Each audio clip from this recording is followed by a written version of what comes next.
In this video, we are going to create a beat generator for our drum game. Okay, now what is a beat generator in this case? A beat generator is simply going to be a procedural song generator. All right.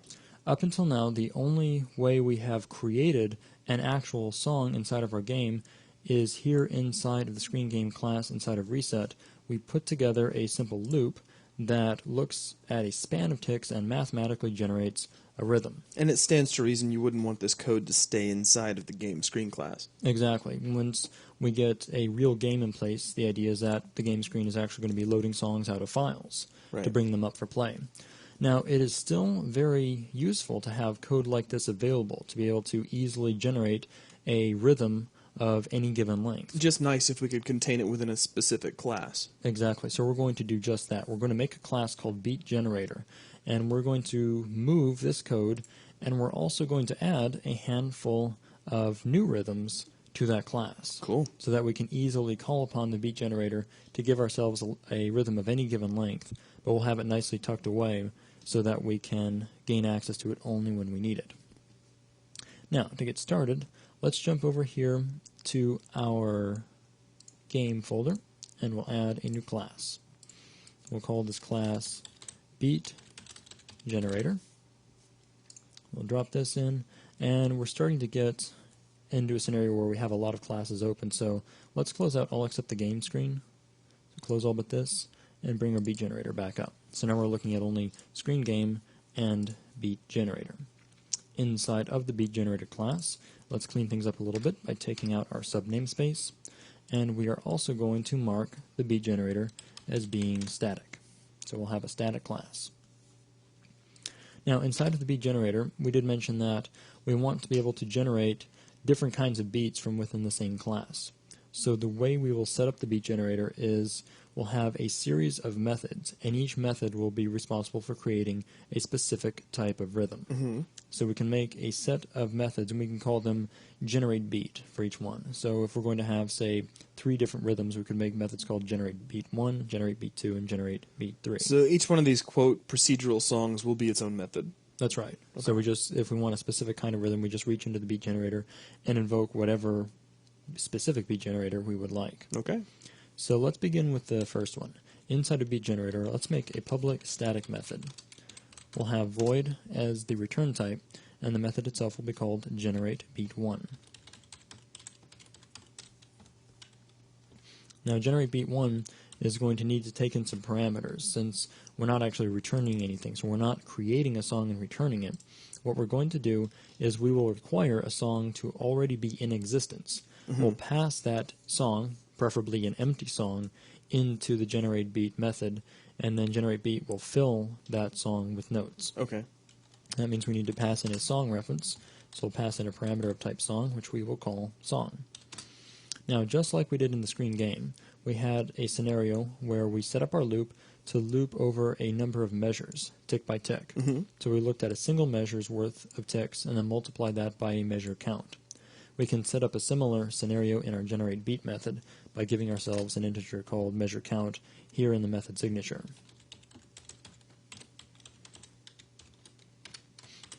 And once we get our method signature, we can also drop in our method body, and now we can begin putting some code together that will generate a beat. In this case, beat 1 is going to be based on the rhythm that we've already created here inside of our game screen. So I'm going to begin by stealing the code that we're currently using to generate the song. We'll take everything from the 8th note definition to the end of the loop, and we will cut all of that code, jump over to BeatGenerator, and paste the code into generate beat 1. Now at this point we don't need the measure count variable anymore, since that information is passed in via a parameter. Now one thing we will do in addition to the note definitions is we will explicitly set the tempo for the song. In this case, we're going to maintain the same tempo, so we're going to keep the default BPM of 120, but we're setting up a kind of standard so we can go beat generator by beat generator and see the tempo at a glance. Okay. Now, all of this code should still work just as it did before, so let's look at how we go about tying in these method calls inside of our game screen. Since we are no longer adding any notes to the song here, as a matter of fact, let me clean up our method a little bit. let's jump in right after the song is first instantiated. And we will make a call to our beat generator. So we'll tell our beat generator to generate beat 1. That call is going to require a song reference. We'll pass in the current song and a number of measures. And we'll drop in 2 measures for our beat generator to use. Okay. Now we'll make sure that we do this call before we get down here to our set tempo line, since we want to make sure we take the most current BPM setting before we feed it over to set tempo. Okay. So we just need to make sure that this happens early on in our song creation. Now, with these methods in place, we should have a scenario that will generate a new song. But if you remember in the last video, we set up our note interaction so that the game plays notes only when we hit them. Let's temporarily re-enable our note play, sound engine play calls, to make sure that the game will automatically play any notes that may be present. Sure. That way we can both visibly and audibly verify that our code is working. We can just hit play and we won't have to actually play the game. So let's jump in and test that. We should get the same familiar test song, this time being invoked from the beat generator. So let's jump into the game and then hit select twice. There we have some notes, and we can hear them. So cool. We have that simple alternate between the kick and the snare. Now let's go back into the beat generator and let's play around with this rhythm a little bit. Let's make it a little bit more advanced. Mm-hmm. What we want to do is take our kick notes and set up a scenario so that every other, you could say, half note's worth of time will actually fire off 2 kick notes instead of 1. Okay. That'll give a more interesting sound. Now we could put together a more advanced layering system, so we could still do this purely mathematically, and up the spacing from half note to whole note, and then every other whole note specify 2 kick notes, but that gets very hard to think about conceptually. Yeah. When we're just reading code here, it would make a lot more sense to alternate every half note, since we've already got a half note spacing set up for every kick. Mm-hmm. If we just looked at every other half note and generated 2 kick notes, that would be a lot easier to read. And a lot of that's just kind of a question of style, which way you'd like to, which way you'd prefer to handle the problem. Exactly. Here we're going to set up some simple alternation. And in order to record whether we're on a single kick pass or a double kick pass, we're going to record a local variable. So we'll make a Boolean variable called alternate, and we'll set that variable to true initially. We'll also make sure that we define this variable outside of our for loop. Now, this variable comes into play when we're inside of the kick note generation.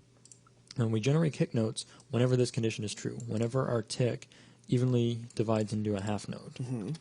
So let's put some braces around this statement so that we can get some more complex code inside of it. Now we know that whether we're doing a single kick note or a double, we're going to have at least one. So we'll leave the first kick note generation as is. We'll jump in below it, and we'll make an if statement to decide whether or not we should generate the double kick. Now we need to make sure that we keep flipping our alternate variable back and forth, and we can do that simply by using the not operator.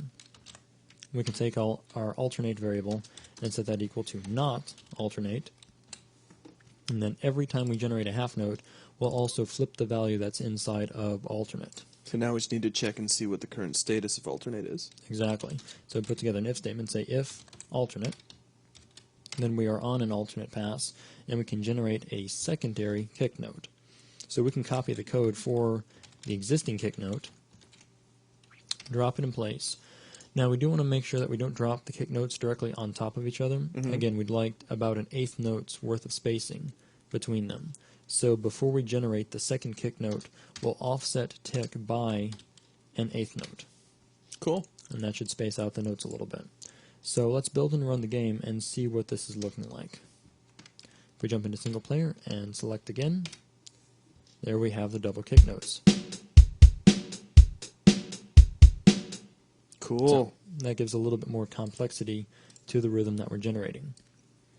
Now, one small technique you can use to optimize the statements a little bit here is the fact that this assignment operator, where we're flipping alternate and then restoring it back into alternate, Mm-hmm.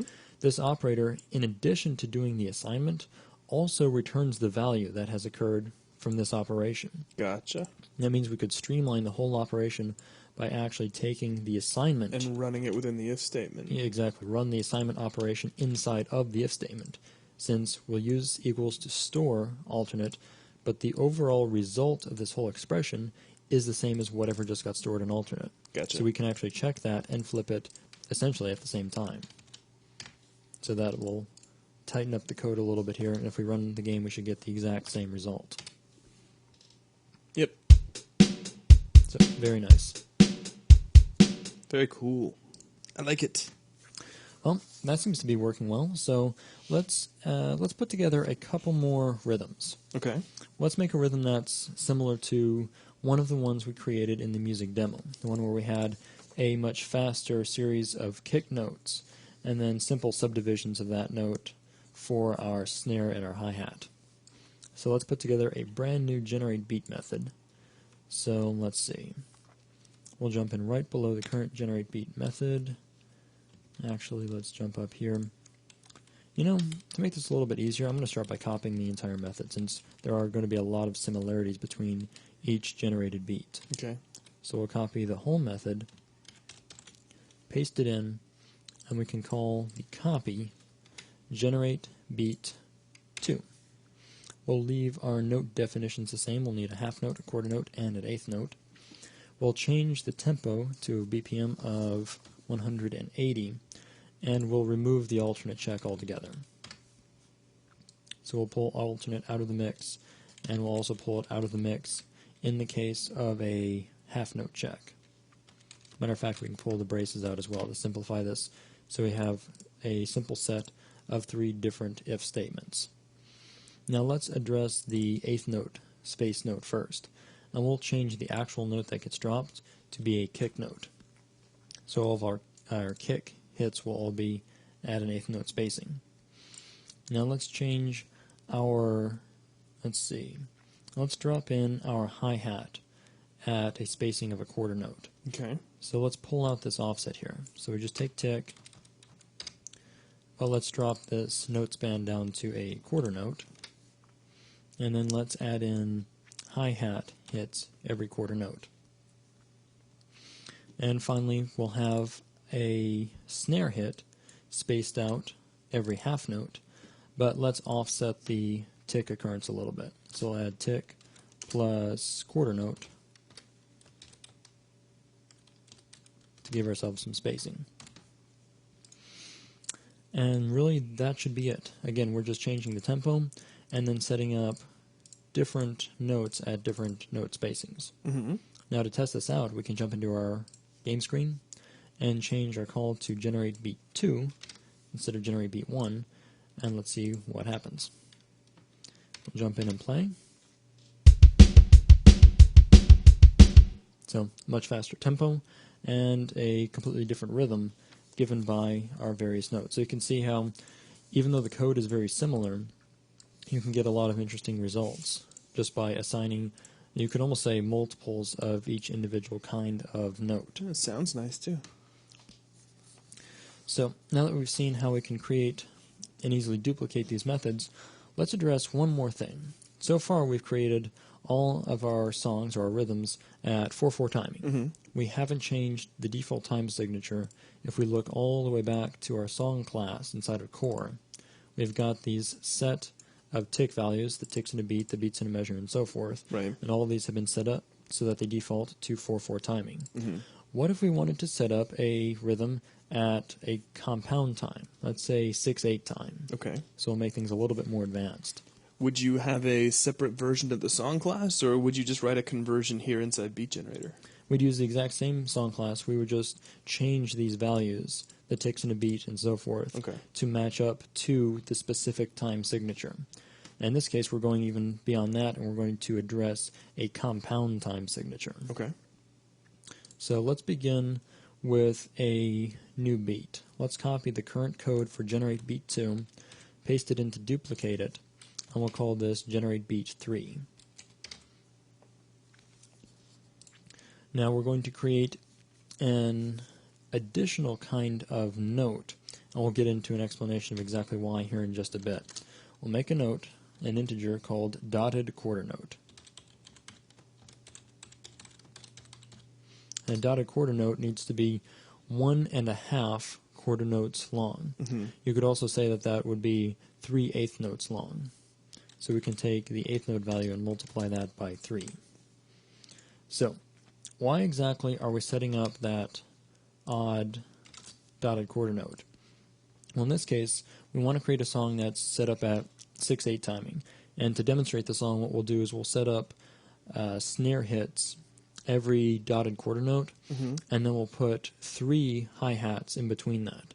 So we're going to get into a scenario where we're going to be working in divisions of 3 instead of 2. Because in 4/4 timing, every time we jump note value by note value, we're always working in powers of 2. Right. Here in compound time, we'll be working in powers of 3. More specifically, we're looking at 6/8 time. And so we need some way to calculate a series of beats in a measure and a number of ticks in a beat based on compound time. Now, there's a simple mathematical calculation you can use to change these numbers into actual lengths of time. The formula for this is, in order to figure out the length of any given beat, we can multiply the denominator note value by 3. So in the case of 6/8 timing, what it's saying is that we'll have 3/8 notes in any given beat. And then overall, we'd end up having 6/8 notes total in the whole measure. Now, these 3/8 note groupings are what correlate to an individual beat value. We'll have one beat per 3/8 notes. So if we multiply an eighth note's worth of time by 3, we would end up with a dotted quarter note. So that's where we're getting our value here. Dotted quarter note is simply 3/8 notes. And that's what starts to give our divisions of 3 instead of 2. So let's jot this down. Let's take our song. Let's make sure we remember how many ticks are in each beat. So we'll use ticks per beat, where ticks per beat is really controlling the duration of a single beat. So ticks per beat is going to be equal to dotted quarter note. And then we can drop a comment off to the side here saying that that is the denominator times 3, where the denominator here is an eighth note. Eighth note multiplied by 3 gives us a dotted quarter note. Okay. Now we need to figure out how many beats are going to be in a measure. And we can find that by dividing the numerator by 3. So we can divide 6 by 3, giving us 2 beats, and that will describe how many beats total will be in the measure. So let's drop in our song dot beats per measure. We'll set that to be equal to 2. Again, the comment there is the fact that we're dividing the numerator by 3. Numerator divided by 3. And then let's space this out a little bit to make it easier to read. So that way we can see exactly why we're doing these calculations. Now that we've changed ticks per beat and beats per measure, we need to recalculate the total number of ticks per measure, because of course our song class also stores ticks per measure just for convenience sake. And here, since we changed 2 of the fields, we need to make sure that our ticks per measure is updated accordingly. So we can say that song.ticks per measure is going to be equal to song.ticks per beat times song.beats per measure. And that will make sure our new measure length is calculated accordingly. Alright, now that we've got these 3 lines set up, we should have our song calibrated for 6/8 time. Now let's look at putting together a simple rhythm. Let's begin by taking out our last note entirely. We'll focus on just 2 notes to begin with. Once we get 2 simple notes in place, then we'll make it just a little bit more complex by dropping the kick back in. Let's begin with, as a matter of fact, let's even comment out our 8th note. So let's focus on the quarter note to begin with. And let's assign a snare hit, or track 2, to each of our quarter notes. Now we'll jump into the game screen and switch our beat generator over to generate beat 3, and let's see what this would look like. So we jump in, and you notice our tempo is, actually that's set too high for the song that I want to demonstrate. Yeah, because that'll make everything quick. Go by a little bit too fast. Let's pull our tempo down to 100. But you did have one measure, and it had 6 beats in it. That's true. That's another interesting thing to look at, counting the number of beats, 1, 2, 3, 4, 5, 6. So we're dividing up our measures. If we have 2 measures, that means we're getting 3 beats per measure. Mm-hmm. And here we're looking at quarter note, which actually means that we're not dropping quarter notes on the beat, which makes sense, because what is our beat? Well, our beat here, ticks per beat, is a dotted quarter note. So let's see how many dotted quarter notes we would have.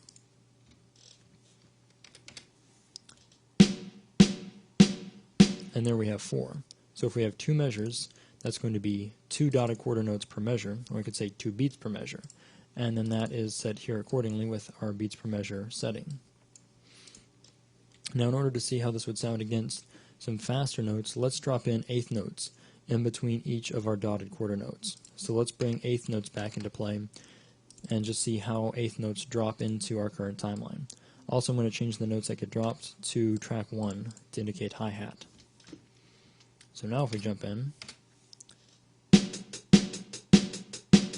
you can count 3 hi-hat hits for each snare hit. Yep. So now we're dividing up different notes in 3s instead of 2s.